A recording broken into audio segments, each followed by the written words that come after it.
এই মুহূর্তে জি বাংলার যে সমস্ত ধারাবাহিকগুলি দর্শকের পছন্দের তালিকাতে প্রথমের দিকে আছে, নিম ফুলের মধু তার মধ্যে অন্যতম।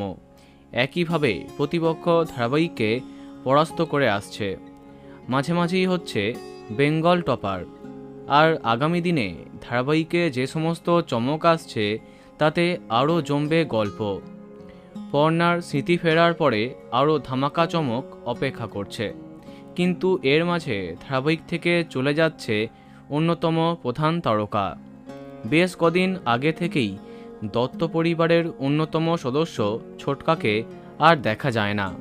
এক সময় তিনি ছিলেন পর্ণার অন্যতম সাপোর্টার। এই চরিত্রে টেলি অভিনেতা প্রসূন গাইন সবার মন জয় করেছেন, কিন্তু এবার এক নতুন গল্পে চলে যাচ্ছেন অভিনেতা। টেলিপাড়াতে নতুন আপডেট, সম্প্রতি 100 পর্বের ধারাবাহিক আনছে কালার্স বাংলা, যেখানে নায়ক চরিত্রে সম্ভবত দেখা যাবে সবার প্রিয় অর্পণ ঘোষালকে। ইতিমধ্যে তার শুটিং আরম্ভ হয়ে গেছে।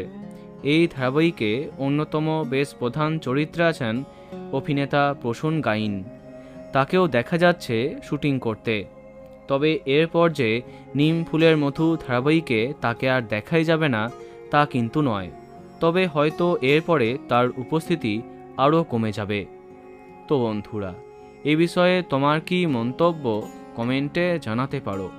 আর এই রকমই আরও অনেক ভিডিও পেতে সাবস্ক্রাইব কারেন্ট পজ। ধন্যবাদ।